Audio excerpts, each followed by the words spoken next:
मंथरा को पता लगता है तो वो आकर केकई के कान भरती है और देखिए वो क्या कहती है। और केकई, रानी केकई, केकई, रानी केकई। मंथरा, मंथरा कहाँ थी तू? तुम्हारे लिए मैंने बहुमूल्य हार कब से निकाल के रखा है, ला तुझे पहना दूं।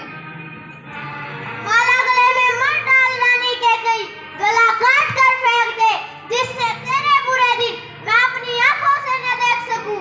मंथरा चुप हो जा, ये क्या क्या कहती रहती है तू? बुरे दिन आए मेरे दुश्मन के। तुझे क्या हो गया है? तेरी ये दशा क्यों हो रही है? सब कुशल है, बस तुम्हारे अलावा।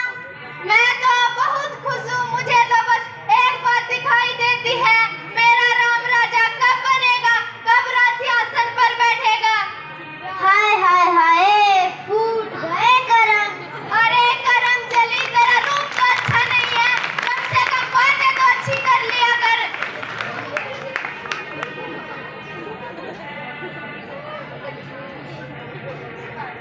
राजा ने राम के राज्याभिषेक की बात की तुझसे भनक भी नहीं लगने दी। जब राजा ने भरत को ननिहाल भिजवा दिया और राम के राज्याभिषेक की तैयारी झटपट कर डाली।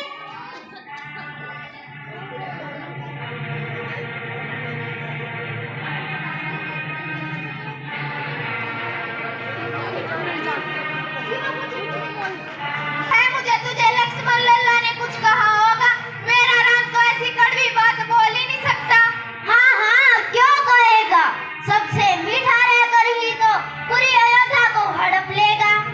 अरे राम के लिए तेरे मन में ऐसे गलत विचार कहाँ से आए? राम अपनी जन्म माता कौशल्या से अधिक मुझे प्रेम करता है और अपने छोटे भाइयों को अपने प्राणों से भी ज्यादा प्रेम करता है। तेरी तो बुद्धि मारी गई। बुद्धि मेरी मारी गई है या तेरी रानी? वो दिन भूल जाओ जब राम तुमसे स्नेह करता था, भरत को अपने प्राणों से ज्यादा प्यार करता था। अब तो भरत के प्राणों की चिंता करो। हे भगवान, हे प्रभु, मेरे भरत की रक्षा करो। मंथरा चुप हो जा, तू ये कैसा विष घोल रही है? विष और अमृत की पहचान तुझे होती तो आज ये दिन नहीं आता रानी। तू समझती क्यों नहीं कि राजा तेरे गुलाम है? पहले तो राजा ने भरत को ननिहाल भिजवा दिया, फिर राम के राज्याभिषेक की तैयारी झटपट कर डाली। नहीं मंथरा नहीं, चली जा यहाँ से। इतने बड़े षड्यंत्र की मैं कल्पना भी नहीं कर सकती। एक बात बता, इस तरह की आग लगाने से तेरा क्या लाभ होगा? मेरा लाभ? मेरा क्या लाभ होगा? तेरा पुत्र राजा बने या कौशल्या का, मैं तो रानी बनने वाली हूँ नहीं। पर तू राजा की चहेती होने पर अकड़ रही है। तू दासी जरूर बन जाएगी, मेरी तरह दासी। दासी? किसमें साहस है जो मुझे दासी बनाएगा? किसकी दासी बनूंगी मैं? अपने शोध की वो से अपने चरण धरवाएगी चरण। नहीं दीदी, ऐसा नहीं कर सकती। मेरी भोली रानी, तू शोध के विष को नहीं जानती। शोध मिट्टी की भी हो, वह भी जहरीली नागिन होती है। वह भी जहरीली नागिन होती है। तू समझती क्यों नहीं कि मेरे कुछ समझ नहीं, मैं कभी भी किसी की भी दासी नहीं बनूंगी। मंथरा, मुझे कुछ समझ में नहीं आ रहा है। तेरे अलावा मेरा इस संसार में कोई हित चाहने वाला नहीं है। तू जो रास्ता बताएगी मैं उसी रास्ते पर चलूंगी। मंथरा, अब रास्ता भी मैं ही बताऊं तुझे? तो और कौन बताएगा? मंथरा, तो सुन, राजा के पास तुम्हारे दो वर बाकी हैं। एक युद्ध में तुमने राजा के प्राण बचाए थे। हाँ तब राजा ने तुम्हें वे दो वर दिए थे। पहले वर में तू भरत का राज्याभिषेक मांग ले और दूसरे वरदान में क्या मांगू? दूसरा, राम को 14 वर्ष का वनवास। राम को वनवास? परंतु राम को वनवास क्यों? पिघल गया ना मन? नहीं मंथरा, मैं तो ना समझ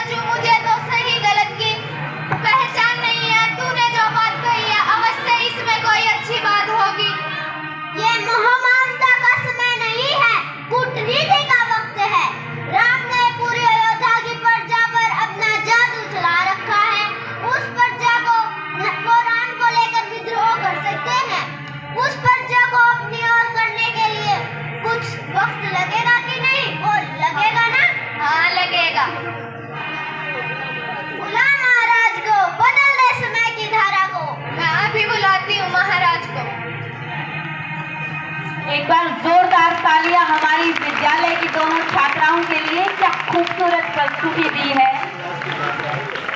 और जो इसमें मंथरा बनी थी और महाराज दशरथ भी उनके पास जाते हैं, लेकिन उन्हें मायूस देखकर राजा दशरथ उनसे उनकी मायूसी का कारण पूछते हैं, क्योंकि जहां एक तरफ पूरी अयोध्या में खुशी का माहौल है, वहीं उनके घर में, उनके महल में उनकी एक रानी उदास बैठी है। इसीलिए महाराज दशरथ आते हैं और उनसे उनकी नाराजगी का, उनसे उनकी उदासी का कारण पूछते हैं। आइए देखते हैं महाराज दशरथ और रानी कैकेयी के बीच का संवाद।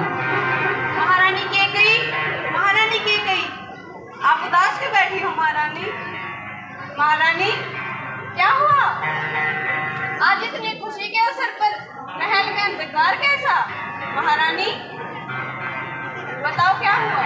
ऐसी कोई बात नहीं है महाराज। अवश्य ही कोई ना कोई तो कारण है महारानी। इतनी हंसमुख रहने वाली रानी आज उदास बैठी है, अवश्य ही कोई ना कोई कारण है। क्या किसी ने आपको कोई अपशब्द कहे हैं? मुझे उसका नाम बताओ, मैं उसका सिर कटवा दूंगा।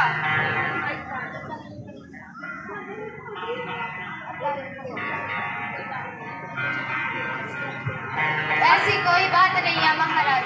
नहीं नहीं, अवश्य ही कोई कारण है, बताओ।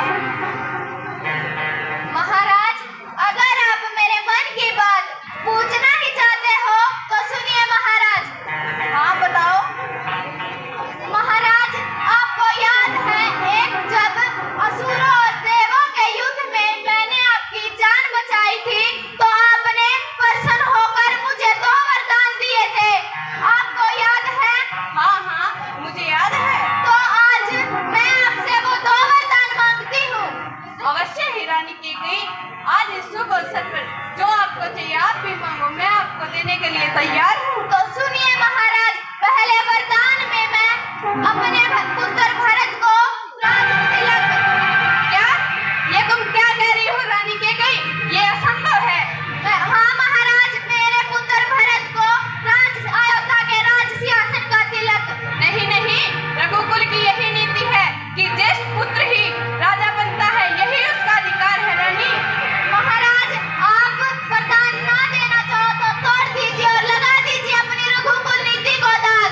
नहीं नहीं रानी, ये तुम क्या कह रही हो? ऐसा संभव है? महाराज, अभी तो मैंने अपना एक ही वरदान मांगा है, अभी तो मेरा दूसरा वरदान बाकी है। कोई बात नहीं रानी कैकेयी, लगे हाथ तो दूसरा वरदान भी मांग ही लो। तो सुनिए महाराज, मेरा दूसरा वर। हाँ बताओ। राम को 14 वर्ष का वनवास। क्या? हाँ, ये तुम क्या कह रही हो रानी? मेरे पुत्र राम को 14 वर्ष का वनवास?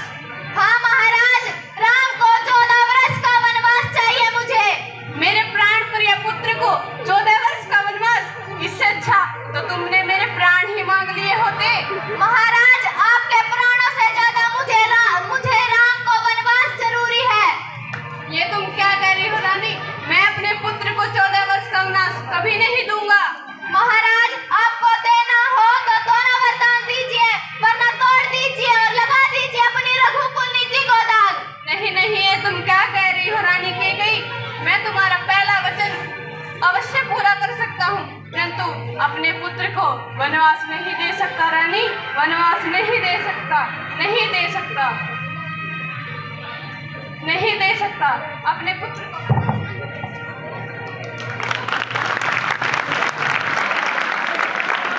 रघु